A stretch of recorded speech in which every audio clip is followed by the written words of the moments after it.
Everyone, my name is Meena Sharma. आज मैं फिर आपके साथ हूँ। Today will read chapter 2 of class 11th Hornbill book. The name of the chapter is we are not afraid to die if we can all be together. हमें मरने से डर नहीं लगता अगर हम सभी एक साथ हैं, by Gordon Cook and Alan East. The detailed summary we are going to read of this chapter. Gordon Cook James Joyce ने 200 ईयर्स पहले एक वर्ल्ड वॉयज किया था और उसी को डुप्लीकेट करने के लिए, उसी को फॉलो करने के लिए उसने भी डिसाइड किया कि मैं भी अपने फैमिली के साथ एक वर्ल्ड वॉयज पर निकलूँगा। और किस तरह से उनको रास्ते में बहुत सारी हार्डशिप्स को फेस करना पड़ता है, किस तरह से गिगेंटिक वेव्स को वो एनकाउंटर करते हैं और किस तरह से उस समुद्र से साउदर्न इंडियन सी से बचकर वो वापस आते हैं। The story is of that. Let's start The story We Are Not Afraid to Die If We Can All Be Together is a story of extreme courage and skill exhibited by Gordon Cook, his family, the crewmen in a war with water and waves for survival। ये जो story है ये एक extreme करेज को represent करती है और उनके स्किल को एग्जिबिट करती है, मीन्स रिप्रेजेंट करती है। और ये किसको दिखाती है? गॉर्डन कुक और उसकी फैमिली, जिस और क्रूमैन जो उन्होंने अपने साथ लिए थे, 2 क्रूमैन, उनके एक्सट्रीम करेज और स्किल को एग्जिबिट करती है। किसके साथ? War with water and waves for survival. जीवित रहने के लिए किस तरह से उसने सी वेव्स और वाटर के साथ एक वॉर कह सकते हैं, एक फाइट की है, उसको दिखाती है। इन जुलाई 1976 में the narrator means the Gordon Cook, his wife Mary, son Jonathan and daughter Sujani set sail from Plymouth, England। England के प्लाईमाउथ से उन्होंने अपनी वर्ल्ड वॉयज को स्टार्ट किया to duplicate the round the world voyage made by 200 year earlier by captain James Cook. वो भी चाहते थे, कैप्टन जेम्स कुक ने जिस तरह से 200 साल पहले एक वर्ल्ड वॉयज किया था, उसी तरह से वो भी पूरी दुनिया की सैर करने के लिए निकले थे। They took the voyage in their professionally built ship. They took the voyage, उन्होंने ये यात्रा स्टार्ट की in their professionally built ship. एक प्रोफेशनली मीन्स व्यावसायिक तरीके से जिस शिप का यूज किया जाता है उन्होंने वो शिप अपने बनवाया, जिसका नाम क्या रखा? Wave Walker. तो मीन्स प्रोफेशनली जो बिल्ट शिप किया गया था उसका नाम क्या था? Wave Walker, accompanied by 2 experience sailors. और उन्होंने 2 एक्सपीरियंस सेलर्स क्रूमैन को भी अपने साथ लिया, जो कि थे Larry vigil an American and hub sizzler a Swiss. एक हब सीजलर जिसका नाम था, जो स्विट्जरलैंड के थे, और लैरी विजल जो कि अमेरिका के थे। 2 क्रूमैन्स को उन्होंने अपने साथ लिया और इस वर्ल्ड वॉयज के लिए निकल पड़े। To tackle one of the world's roughest seas, the southern Indian Ocean. To tackle means उसका सामना करने के लिए, एनकाउंटर करने के लिए, जो दुनिया का सबसे रफेस्ट सी माना जाता है, समुद्र माना जाता है, साउदर्न इंडियन ओशन को पार करने के लिए वो निकल पड़े। The first part of the journey, that is about 105,000 kilometers up to Cape Town, passed off very pleasantly। जो उनकी वॉयज का फर्स्ट पार्ट कितने किलोमीटर का था? 105,000 किलोमीटर का था, जो कि केप टाउन से तक था, मीन्स प्लाईमाउथ से लेकर केप टाउन तक था। दे पास्ड ऑफ वेरी प्लेजेंटली। उन्होंने ये जो वॉयज था, ये पार्ट था जर्नी का, बहुत ही खुशी से, शांति से पार कर लिया था। On the second day out of Cape town, जब वो केप टाउन से बाहर निकले दूसरे ही दिन, they began to encounter strong gales. उनका सामना होने लगा स्ट्रॉन्ग गेल्स से। गेल्स क्या होती हैं? गेल्स होती हैं जो कि ह्यूज सुनामी टाइप, ह्यूज गिगेंटिक सी वेव्स होती हैं, जिन्हें गेल्स कहा था, जिनके साथ हवा और तूफान साथ में होते हैं। Gales did not worry the narrator. जो ये गेल्स थी, नरेटर को इनसे ज़्यादा कोई प्रॉब्लम नहीं थी इनके बारे में। He was not bother about those gales up to, but the size of the waves was alarming. लेकिन जो उन वेव्स का साइज था वो उसके लिए चेतावनी वाला था, अलार्मिंग था, उनको चेतावनी देने वाला था। अप टू 15 मीटर्स, वो लगभग 15 मीटर की ऊंचाई की वेव्स थी। As high as the main mast, उतनी ऊंची जितना कि उनका मेन मास्ट था, मेन मस्तूल जिसे आप कहते हैं। On 25 of December the writer ship was in the southern Indian Ocean. और 25 दिसंबर को राइटर का जो शिप था वेव वॉकर, वो साउदर्न इंडियन ओशन में उतरा। 3,500 kilometres to the east of Cape Town. अब वो केप टाउन से पूर्व में थे 3500 kilometre. The family celebrated their new year on the board the ship. Ship के बोर्ड पर ही फैमिली ने नया जो साल था वो बड़े अच्छे से मनाया। And at the dawn on January 2, 10 जनवरी 2 के डान मीन सूर्योदय के समय ही, सुबह सुबह द वेव्स वर गिगेंटिक, बड़ी बड़ी लहरें, ह्यूज जो वेव्स थी वो उनके सामने आई। अनफ्रेंडली वेदर, मौसम खराब होने लगा था। एंड गिगेंटिक वेव्स, और ये बड़ी बड़ी लहरें। Compelled the sailors to slow their speed, जो सेलर्स थे उनकी स्पीड को उन्होंने क्या किया, कम करने पर मजबूर कर दिया कि अब उनको अपना शिप बहुत धीमे चलाना था, अदरवाइज क्या होता, वो शिप डूब जाता या उलट जाता। ड्रॉप स्ट्रॉम जिप, और उन्होंने क्या किया, स्ट्रॉम जिप को भी, जो तूफानी मस्तूल होते हैं, जिब होती हैं, उनको भी नीचे गिराया। एंड टेक अदर प्रिकॉशंस, और बाकी प्रिकॉशंस भी उन्होंने, सावधानियां भी उन्होंने बरती। वो सावधानियां कौन कौन सी थी, see the danger was so obvious, अब उनका खतरा सामने उनको नजर आ रहा था, इसलिए उन्होंने क्या किया, the seller completed life draft drill, जो कि जीवन को बचाने वाली ड्राफ्ट ड्रिल थी वो उन्होंने ली। अटैच्ड लाइफ लाइन्स, अपने आप को रस्सियों से बांध लिया। जैकेट्स उन्होंने पहन ली, लाइफ जैकेट्स उन्होंने पहन ली। Means completely they all were prepared to face the gigantic waves and unfriendly weather. Now see, suddenly at 6 p.m. when they are waiting for the whole day, पूरा दिन on 2nd January they were waiting for those gigantic waves, but at the evening 6 p.m. a tremendous explosion shook the wave walker. एक भयानक तूफान सा आया और उसने क्या किया, वेव वॉकर मीन्स उनके शिप को पूरी तरह से हिला दिया। And the author was thrown overboard, जो ऑथर था उसको बिल्कुल ओवरबोर्ड पर जाकर फेंक दिया। The ship was about to capsize when another gigantic wave hit it, tossing it upright. जो शिप था वो बिल्कुल उल्टा होने वाला था, डूब जाने वाला था, लेकिन जैसे ही दूसरी वेव आई उसने इसे उछालकर सीधा कर दिया। वंस अगेन, एक बार फिर। द ऑथर वॉज थ्रोन, जो ऑथर था The ship was about to capsize when another gigantic wave hit it, tossing it upright. दूसरी वेव ने इसको एकदम से उछाल कर क्या किया, सीधा कर दिया। Once again, एक बार फिर। The author was thrown back onto the deck. Author को डेक पर वापस फेंक दिया। His head, his ribs smashing against the wall. उसकी जो पसलियां थी, उसका जो सिर था वो शिप की दीवारों से टकराकर बुरी तरह से स्मैश हो गया था, इंजर्ड हो गया था। In spite of his injuries, और इतनी ज़्यादा इंजरीज के बाद भी, the narrator took charge of the situation, narrator ने सिचुएशन को संभालने की पूरी कोशिश की। Somehow he found the wheel, किसी तरह उसे व्हील मिला। लाइंड अप द स्टेम, उसने उसे सीधा किया स्टेम को आगे बढ़ने के लिए, वेव को।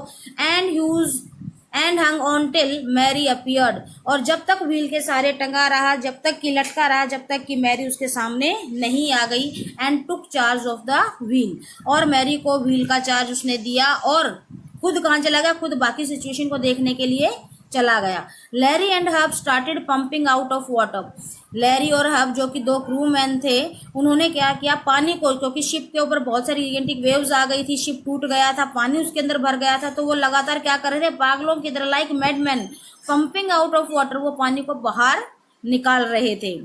The whole starboard side bulged inward, पूरा का पूरा जो स्टारबोर्ड साइड था शिप का वो अंदर की तरफ बल्ज हो गया था, धंस गया था। The narrator manage to cover canvas across the gaps of, लेकिन नरेटर ने क्या किया कि कैनवास को लगाया ताकि वो उन गैप्स से पानी को अंदर आने से रोक सके। फ्रॉम एंटरिंग द शिप, कि शिप के अंदर पानी को रोक सके आने से, इसलिए उसने कैनवास का यूज किया। देन केम मोर प्रॉब्लम्स, लेकिन कुछ और भी प्रॉब्लम्स यहाँ पर बढ़ गई। Their hand pumps stopped working, जो उनके हाथ से चलाने वाले पंप थे जिनसे वो पानी बाहर निकाल सकते थे, वो खराब हो गए थे। इलेक्ट्रिक पंप शॉर्ट सर्किट, जो उनके इलेक्ट्रिक पंप थे वो शॉर्ट सर्किट हो गए थे, जल गए थे। Fortunately the narrator found a spare electric pump, और ये भाग्य था उनका बहुत अच्छा कि नरेटर को एक स्पेयर इलेक्ट्रिक पंप मिला। मीन्स अलग से इलेक्ट्रिक पंप पड़ा था जो कि रखा जाता है शिप में किसी भी मुसीबत का सामना करने के लिए। उन्होंने देखा कि चार्ट रूम में एक ऐसा ही पंप रखा था जो कि वर्क था, मीन्स वर्किंग था, काम कर सकता था। ऐसे उन्होंने उस पंप को उठाया और उसे यूज किया। The entire night was spent, पूरी रात उनकी किसी तरह से बीती, पंपिंग आउट द वाटर, पानी को बाहर निकालने में, स्टीयरिंग व्हील को घुमाने में, रिपेयरिंग, उनको सारा जो टूट फूट थी उसको ठीक करने में, एंड सेंडिंग रेडियो सिग्नल्स, और लगातार रेडियो पर सिग्नल भेजने में, वो लगातार सिग्नल्स भेज रहे थे। ताकि उन्हें कोई मदद मिल सके। The narrator checked charts, narrator ने चार्ट को चेक किया, कैलकुलेटेड और काफ़ी ज़्यादा कैलकुलेशन की, और फिर उसे पता चला कि that the Amsterdam French scientific base was there only hope, कि इस साउदर्न सी में एक फ्रेंच साइंटिफिक बेस है जो कि एम्स्टर्डम में है, and was there only hope, अब उनकी आखिरी उम्मीद यही थी। दे थॉट कि वो किसी तरह से any how they should rich that scientific base, अगर वो साइंटिफिक बेस तक पहुंच जाते हैं, they will be beneficial for that, उनको उससे लाभ होगा, और वहां पर वो अपने शिप को ठीक भी कर सकते हैं, वो अपने आप की अपनी जो इंजरीज हैं उनको ठीक कर सकते हैं। Now see what happened with the children. Sue and Jon were injured, Sue और जॉन उन दोनों को भी बहुत सारी चोटें आई, वो भी इंजर्ड थे, बट दे सैड, लेकिन उन्होंने कहा, they were not afraid to die, उन्हें मरने से डर नहीं लगता है, if they could all be together, अगर वो सभी एक साथ रहते हैं। Sue's head was swollen, Sue की आंख में चोट आई थी, उसकी वजह से उसका सिर बुरी तरह से सूज गया था, and she had deep injury, उसका बहुत ही गहरा जख्म था। The narrator became more determined, अब नरेटर बहुत ज़्यादा डिटरमिन्ड हो गया था, जब उसने देखा कि बच्चे इतना साहस दिखा रहे हैं तो उसने बहुत ज़्यादा डिटर्मिनेशन अपने अंदर लाया, वो बहुत ज़्यादा डिटरमिन्ड हो गया। सीइंग हिज चिल्ड्रंस करेज, अपने बच्चों के इस साहस को देखकर। फाइनली, और आखिरकार, दे रिच्ड लाई एम्स्टर्डम, वो एम्स्टर्डम पहुंच गए। अब वोल्केनिक आइलैंड, ये एक वोल्केनिक आइलैंड था, where they were welcomed by 28 inhabitants, और वहां पर उनका जो स्वागत किया गया वो 28 इनहेबिटेंट्स निवासियों ने किया। उस पूरे वोल्केनिक आइलैंड पर सिर्फ 28 इनहेबिटेंट्स थे, निवासी थे जो वहां रहते थे, और उन सभी ने उन गॉर्डन कुक की फैमिली का और गॉर्डन कुक का बड़े अच्छे से। थस द कलेक्टिव स्ट्रेंथ, तो हम कह सकते हैं कि finally they reached Ile Amsterdam, वो एम्स्टर्डम में पहुंच गए। एक वोल्केनिक आइलैंड था जो कि where they were welcomed by 28 inhabitants, जहां पर उनका जो स्वागत किया गया, वेलकम किया गया, उन्हें ग्रीट किया गया 28 इनहेबिटेंट्स। उस पूरे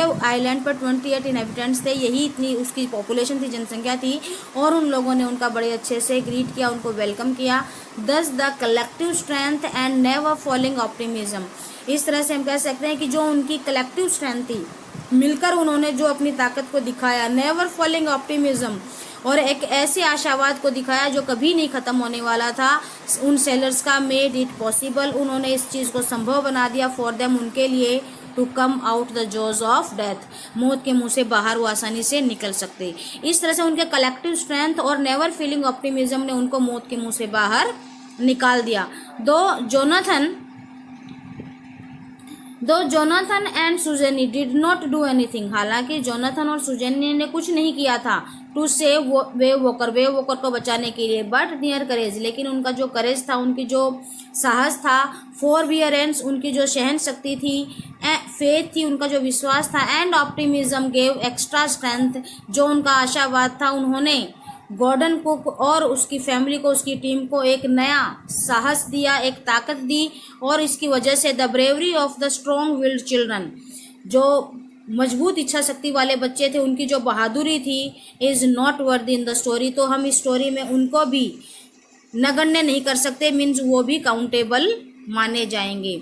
So class, here the summary of the chapter is completed. Now we'll discuss the question answer of this chapter. Let's start with the question answer. The very first question, list the steps taken by the captain. First is to protect the ship when rough weather begin.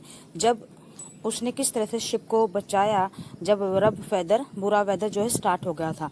And to check the flooding of the water in the ship, और water की जो flooding थी, water के जो ship के अंदर बहुत ज़्यादा पानी आया जा रहा था, उसको बचाने के लिए उसने क्या किया। Now see the answer. Answer 1 is to protect the ship when rough weather is begin.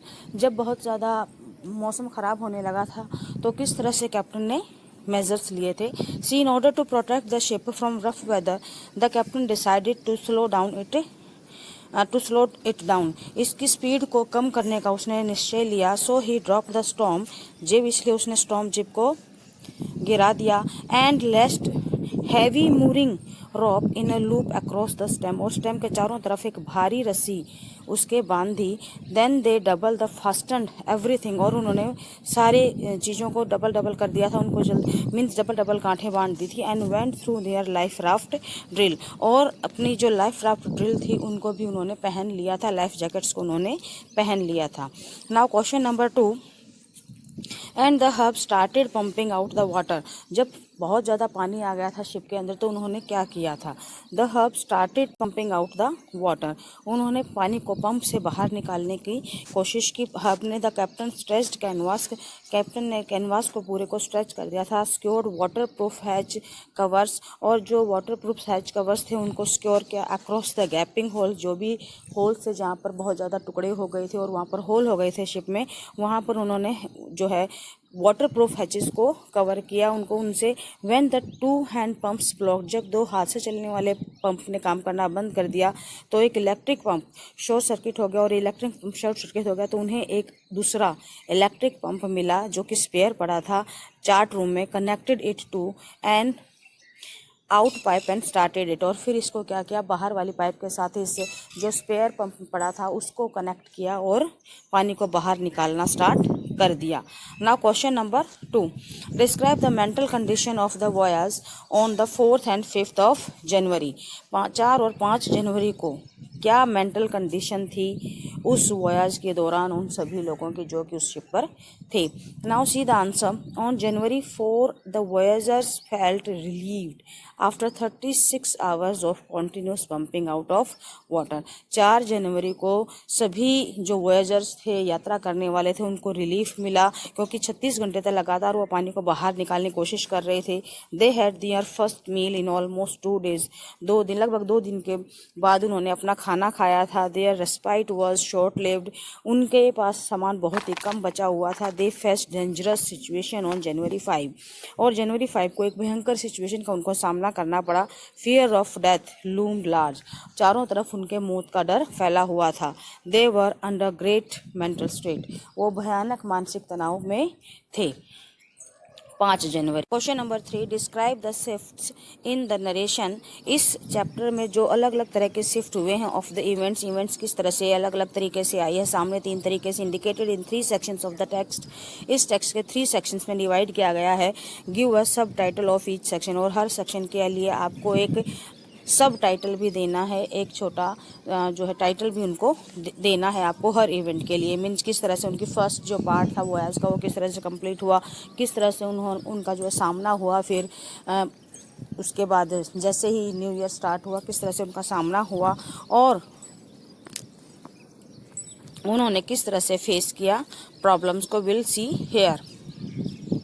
C answer. The first section describe a power. Answer of the question is the first section describes a peaceful journey from Plymouth to 3,500 kilometre east of Cape town. जो पहला इसका journey का section है वो काफ़ी शांतिपूर्ण था, Plymouth से लेकर 3500 kilometre east Cape Town Africa तक।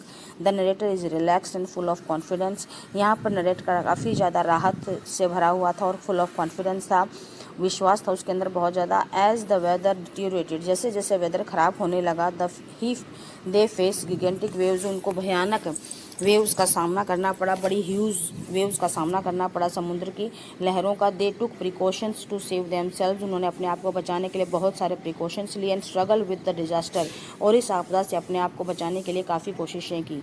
The narration becomes grim, narration यहाँ पर नरेटर जो है यहाँ पर बहुत ज़्यादा ग्रीम हो गया है, परेशान हो गया था, गंभीर हो गया था। But it excludes the fighting spirit, confidence and strong will power, लेकिन इतना होने के बाद भी एक्सक्यूज इसने बहुत ज़्यादा अच्छे से दिखाया अपनी फाइटिंग स्पिरिट्स को, अपने कॉन्फिडेंस को और अपनी स्ट्रॉन्ग विल पावर को।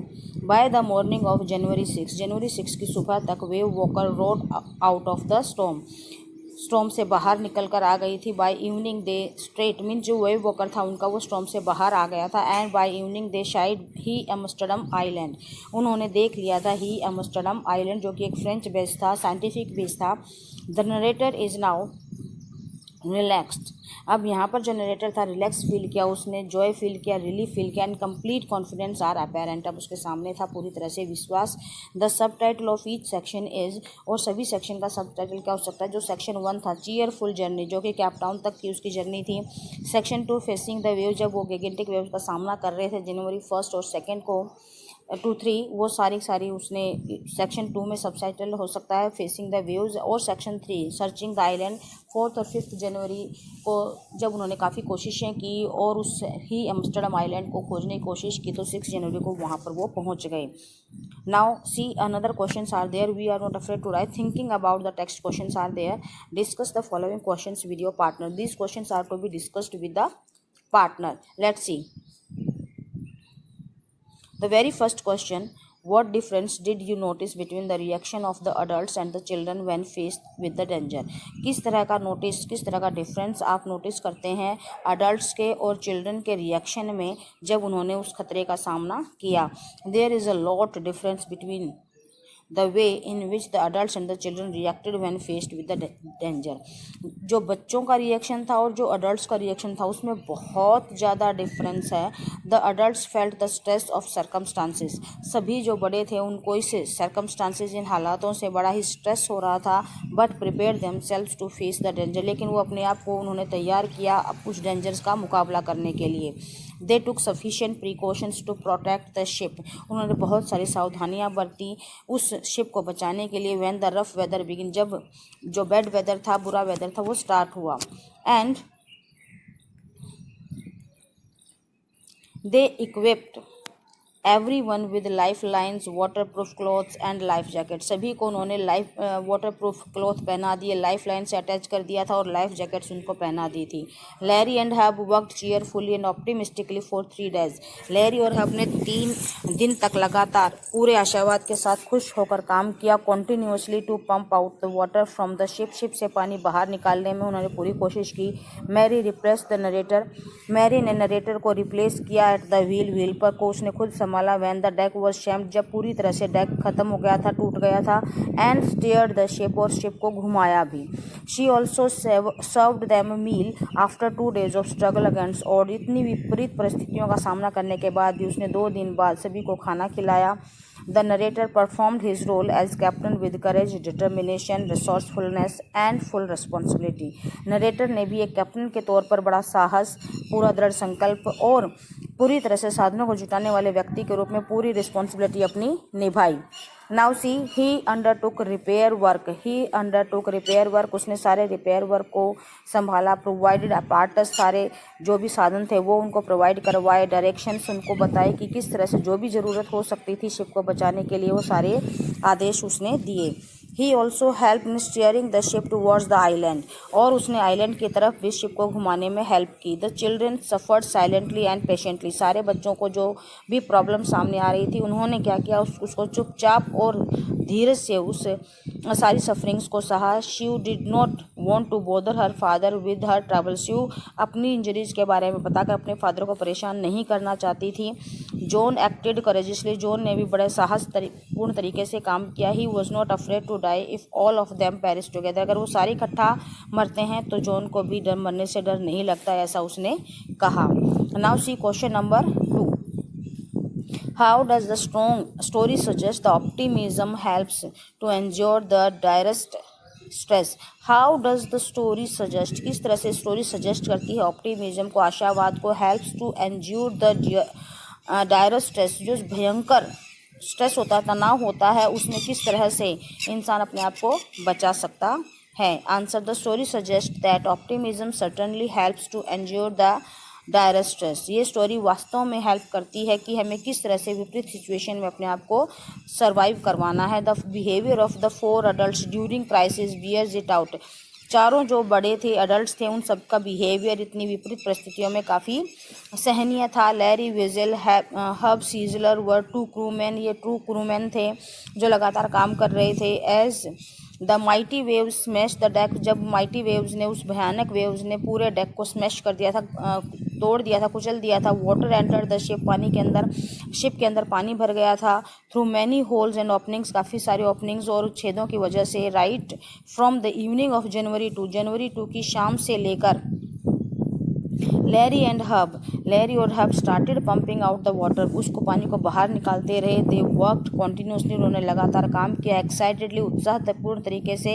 फ्यूरियसली फॉर 36 आवर्स, पूरे 36 घंटों तक। It was a result of their continuous pumping, ये उनके लगातार पानी को बाहर निकालने का ही परिणाम था। That they reached the last few centimetres of water on January 4, कि अब जनवरी 4 में वेव वॉकर में बहुत ही कम, कुछ सेंटीमीटर तक पानी रह गया था। They remain cheerful and optimistic while facing extremely dangerous situation, वो काफ़ी ज़्यादा खुश थे, आशावादी थे जब वो सिचुएशन से थोड़ा, उस भयंकर सिचुएशन का जब वो सामना कर रहे थे।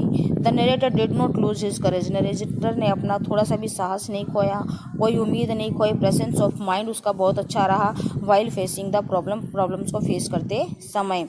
ही डिड नॉट वर्री अबाउट, उसको थोड़ी सी भी चिंता नहीं थी। लॉस ऑफ इक्विपमेंट, उन सभी साधनों के ख़राब हो जाने से। He used whatever was available there, जो भी कुछ वहाँ अवेलेबल था उस सभी को वो यूज़ कर रहा था। His self confidence and practical knowledge help them to steer out the storm, उसकी जो सेल्फ कॉन्फिडेंस था, आत्मविश्वास था, उसकी जो प्रैक्टिकल नॉलेज थी समुद्र में रहने की और उसको पार करने की, उसने उस समुद्र से बाहर निकालने में हेल्प की। And reach the Ile Amsterdam island में पहुंचने में हेल्प की। Mary stayed at the wheel for all those crucial hours, उन सभी भयंकर घंटों में मैरी उस व्हील को संभाले रही। She did not lose hope and courage either, उसने भी कोई उम्मीद या साहस नहीं छोड़ा। Now will read question number 3।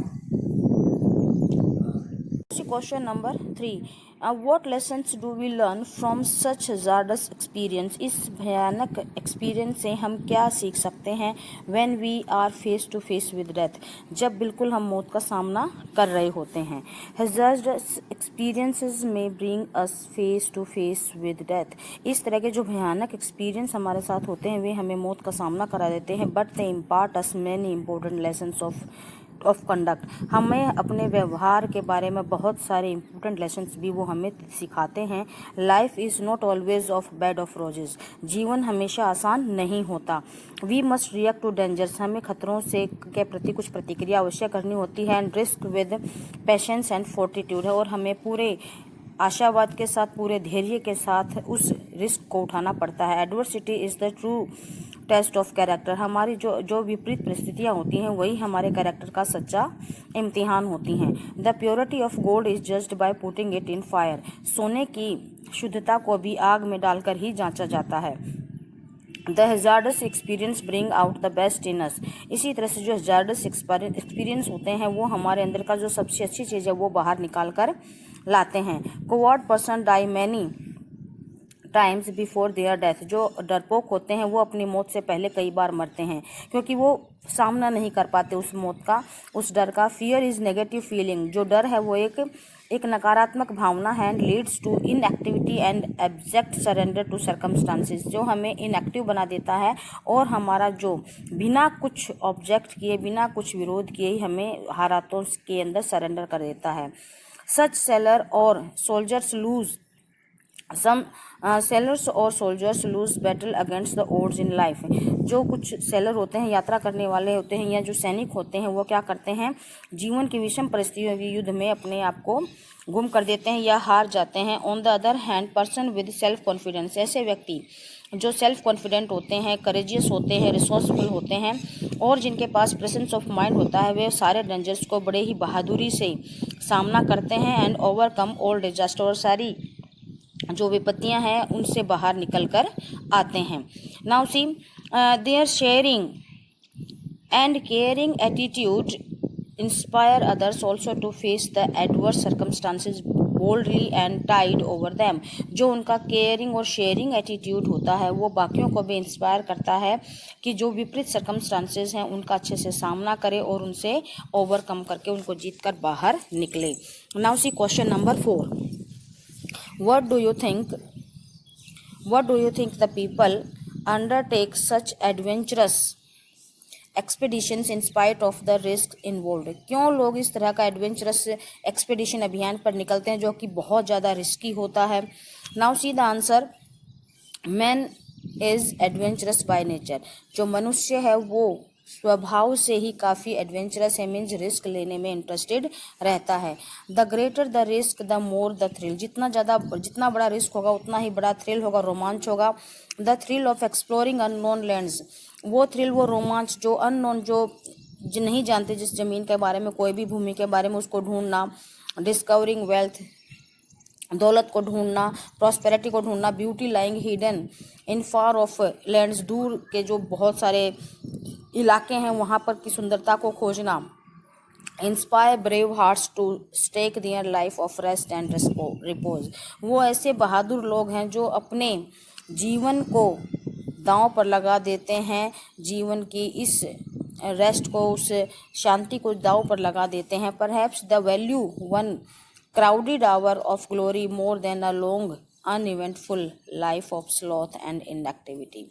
पर अब शायद यही बात सच है कि the value one crowded hour of glory, की शान से जीना, 1 घंटे के लिए ही शान से जीना वो ज़्यादा अच्छा होता है, more than long uneventful life, ऐसे लंबे जीवन के मुकाबले जिसमें कोई इवेंट नहीं थी, कोई एक्टिविटी नहीं थी, मीन्स इन एक्टिव लाइफ से अच्छा है कि 1 घंटा हम उस शान की ज़िंदगी को जिएं। It is true that sometimes adventurous are quite risky. ये सच है कि कई बार जो हमारे एडवेंचर होते हैं, साहसिक कार्य होते हैं, वो रिस्की होते हैं एंड प्रूफ फैटल, और हमारे लिए घातक सिद्ध होते हैं। The failures of some person do not doubt discourage the real lovers of adventure. लेकिन कुछ लोगों की असफलता बाकी जो ऐसे लोग हैं जो एडवेंचर को प्यार करते हैं, एडवेंचर को अपनी लाइफ में लाना चाहते हैं, उनको डिस्करेज नहीं कर सकता। They drew lessons from the shortcomings and errors of others. वो दूसरों की गलतियों से, उनकी जो शॉर्ट कमिंग्स थी, कमियां थी, उनसे वो बहुत कुछ सीखते हैं। एंड मेक, वो काफ़ी कुछ सीखते हैं। They drew lessons from the shortcomings and error of other. वो दूसरों की कमियों से और गलतियों से काफ़ी कुछ सीखते हैं। And make fresh attempts with great जिल, और पूरी स्ट्रॉन्ग डिजायर के साथ नए साहस करते हैं, नए ट्रायल करते हैं। Part of charm of adventurous expeditions lies in adapting oneself to the circumstances. Part of charm of adventure, इस साहसिक कार्य को लेने की जो एक उसके अंदर हिम्मत होती है, खुशी मिलती है एक्सपेडिशन इस तरह के अभियानों में, lies in adapting oneself to the circumstances, और इसे हालातों में डालने के लिए यही काफ़ी होता है। एंड ओवरकमिंग द ऑड्स, और विपरीत परिस्थितियों को जीतना। The success of N adventurous expedition brings name. अगर इस तरह के साहसिक कार्य में सफलता मिलती है तो वो उन्हें प्रसिद्धि दिलाती है, उनका नाम बनता है, एंड वेल्थ, उन्हें प्रॉपर्टी भी मिलती है। History books are replete with accounts of famous explorers like Columbus. जो हमारे इतिहास की बुक है वो इन्हीं लोगों से भरी पड़ी है, जैसे कि Columbus, Vasco da Gama, Captain Cook and Captain Scott. So class, here your chapter is completed with question answer.